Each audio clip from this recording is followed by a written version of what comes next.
Bom, pessoal, o que a psicanálise tem a ver com o aquecimento global? É uma pergunta interessante, né? E ao mesmo tempo é meio boba, né? Porque o que a psicanálise tem a ver com o planeta onde a gente vive? Né? O que a psicanálise tem a ver com o fato de que a humanidade está destruindo esse planeta? Ou seja, bastante coisa. E eu queria começar essa discussão com uma reflexão sobre a palavra clima, né? Porque apesar de aquecimento global ser o termo mais comum para se referir às mudanças que estão acontecendo na nossa Terra, um termo mais cientificamente correto seria mudanças climáticas, né? Porque quando a gente fala aquecimento global, sempre aparece um idiota que vai no Alasca no inverno, grava um monte de neve e diz: Nossa, aquecimento global não existe, é tudo uma grande mentira, que absurdo.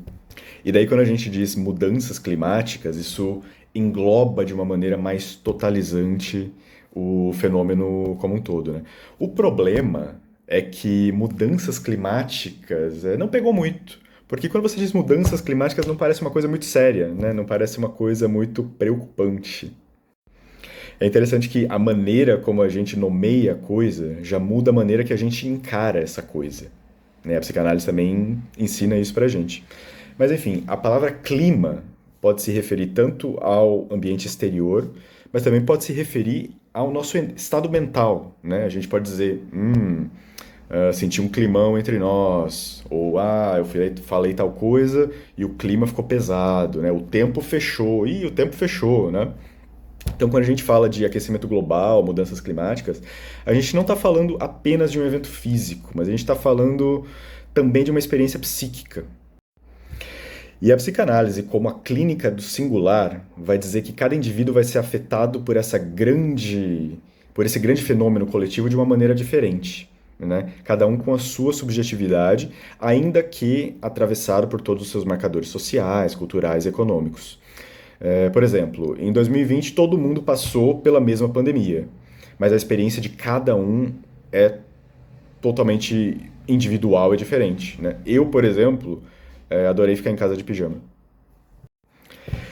E o nosso grande amigo Sigmund Freud vai dizer que o planeta, que o mundo exterior, sempre foi uma fonte de mal-estar, né? Mesmo muito antes desse papo de aquecimento global, né? Ele morreu, o quê? Uns 50 anos antes desse tipo de discussão se tornar mainstream. E no livro O Mal-Estar na Civilização, ele vai listar as três grandes fontes de mal-estar, que são o mundo exterior, tipo as forças da natureza, a fragilidade, a finitude do nosso corpo humano, né, a nossa mortalidade, e o fato de que temos que lidar com o próximo, né, o nosso vizinho, né, o inferno são os outros. E a civilização vai surgir como uma defesa contra essas três frentes, de acordo com Freud. O problema é que essas defesas são sempre incompletas, né, porque a gente consegue, em algum nível, controlar a natureza. A gente consegue, em algum nível, se proteger do vizinho, a gente consegue proteger o nosso corpo, mas em último caso a gente falha. Em último caso a gente morre, em último caso o mundo exterior é essa potência imprevisível, né, capaz de desorganizar o psíquico e confrontar o sujeito com a sua impotência, né, com a sua mortalidade, com a sua fragilidade.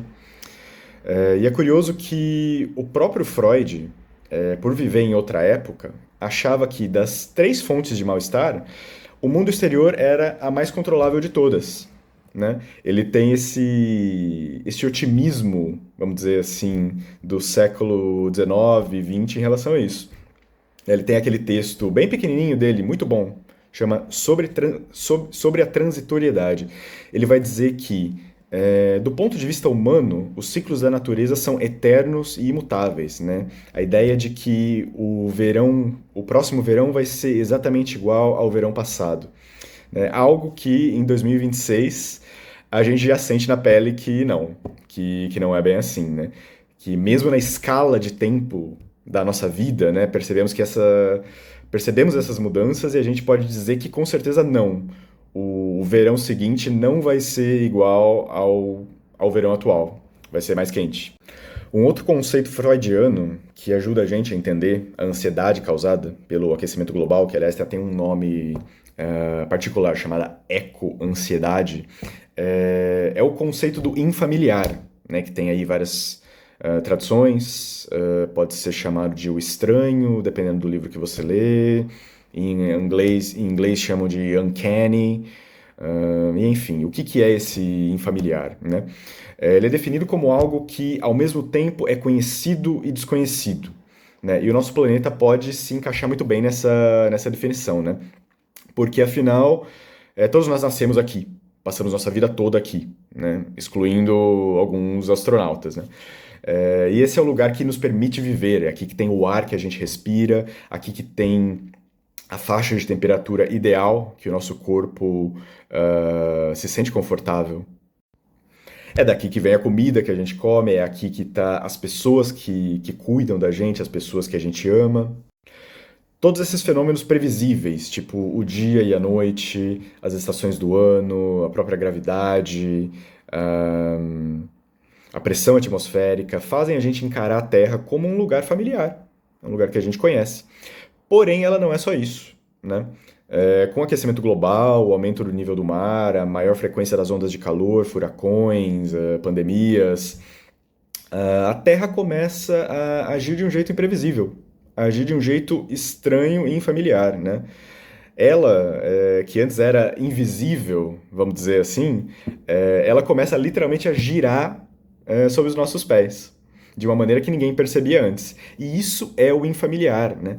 Esse desencontro, ok, eu conhecia isso e agora não conheço, isso gera muita angústia, gera muito medo. Isso vai gerar até uma certa clivagem cognitiva, né? Da mesma maneira que os nossos pais podem fazer isso, né? A gente pode pensar, poxa, a minha mãe e o meu pai são as pessoas que me deram a vida, são as pessoas que me protegem, que me deram casa, que são as pessoas que eu amo e, ao mesmo tempo, são aquelas pessoas que podem nos dar medo, podem nos bater, podem nos proibir de fazer várias coisas que a gente quer fazer. Essa conexão fica ainda mais clara quando a gente pensa no planeta como o arquétipo da mãe terra, né, da mãe natureza. Que mãe é essa? Essa mãe terra é vista como completa, né? Ela é infinita, ela é não faltante.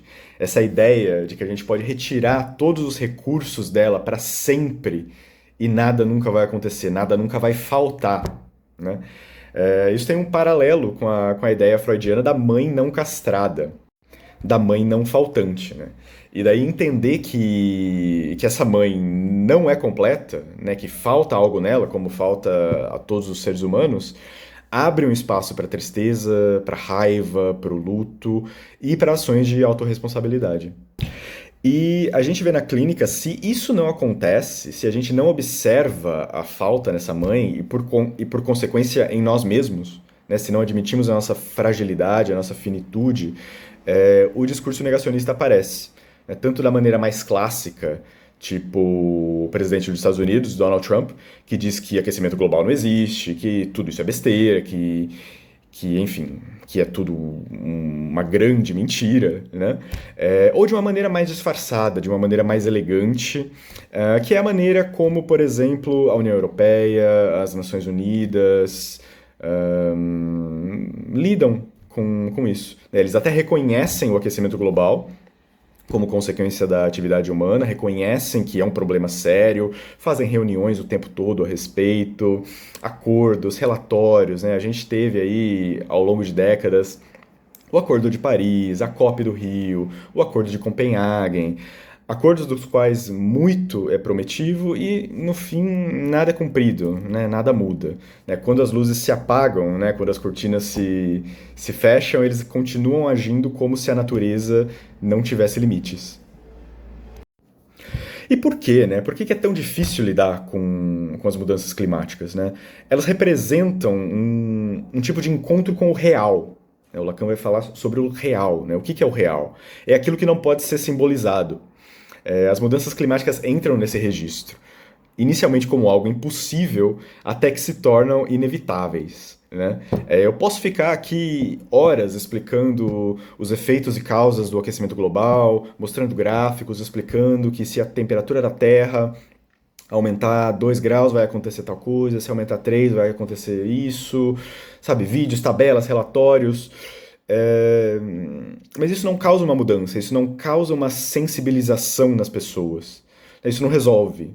É como acontece na terapia, né? O obstáculo para a mudança não é falta de entendimento, não é eu mostrar um livro pro paciente, para a pessoa, que as coisas vão se resolver magicamente, né? Não é falta de informação, é falta de implicação. E até que existem tentativas de assimilar esse real, né? É, por meio da pesquisa científica, da atividade artística, de mudanças de hábito, reciclagem, participação de protestos. As pessoas podem, frente ao aquecimento global, por exemplo, se voltarem para a religião, para a criação de mitos. Mas tudo isso novamente é incompleto, né? Tudo isso é insuficiente e sempre vai ter algo da catástrofe climática que escapa à linguagem. E é curioso que a catástrofe até se transforma em entretenimento, né? A gente faz filmes sobre o aquecimento global, sobre o fim do mundo, a gente ri da própria catástrofe, fazemos memes a respeito disso, né? Sempre observando de fora, como se a gente não fizesse parte desse planeta, como se a gente não tivesse implicado no que acontece com ele, né? O aquecimento global vira uma notícia, vira uma nota no jornal, logo antes do futebol, depois da novela. É como se, ao mesmo tempo que as pessoas até admitem que essa crise vai mudar toda a nossa forma de existir, continuamos agindo como se tudo tivesse igual, como se fosse só mais uma gavetinha que a gente pode abrir e fechar quando a gente quiser. E é isso. E daí é interessante trazer para a discussão o conceito lacaniano do gozo, né? Por que parece que nada acontece, que a gente está num ciclo de repetição sem fim, né?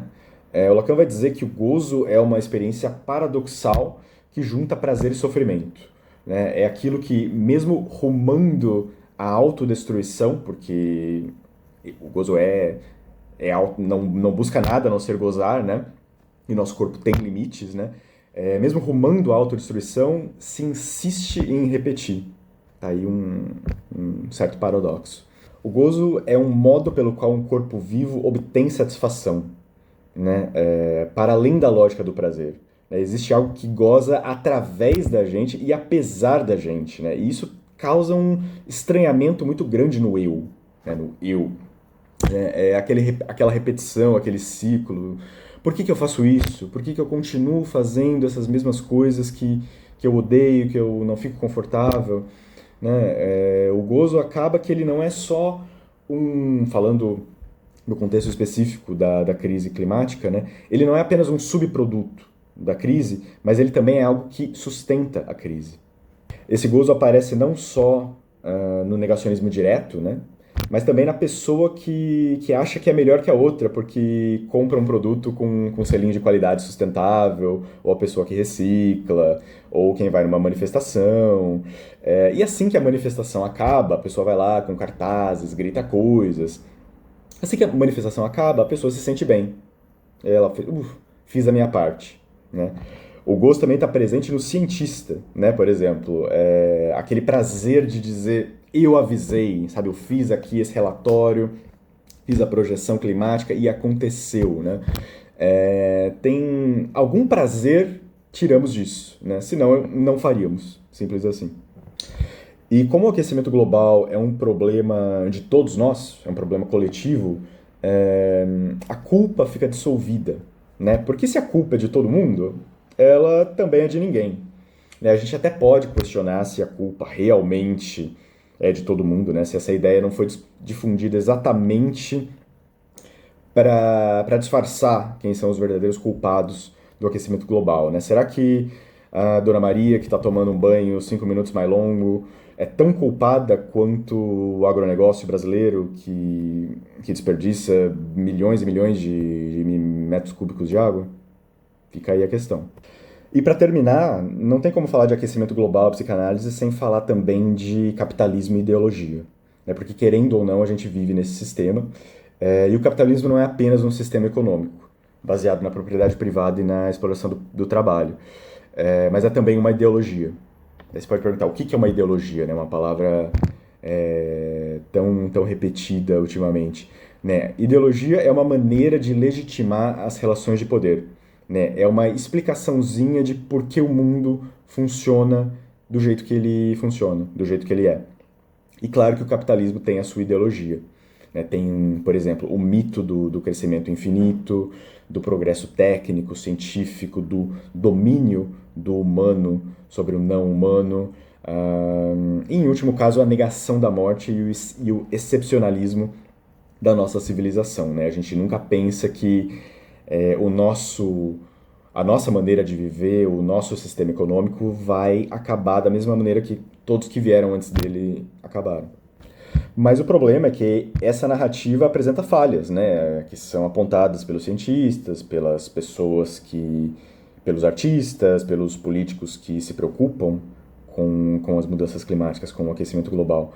É, e quando essa narrativa começa a apresentar falhas, quando as pessoas vão lá e apontam essas falhas, não é necessariamente uma tomada de consciência que acontece, né? O que acontece frequentemente, como estratégia de defesa, é um retorno ao passado idílico, uma criação de mitos, né? A crença do capitalismo na pátria, no progresso, dobra em vez de recuar.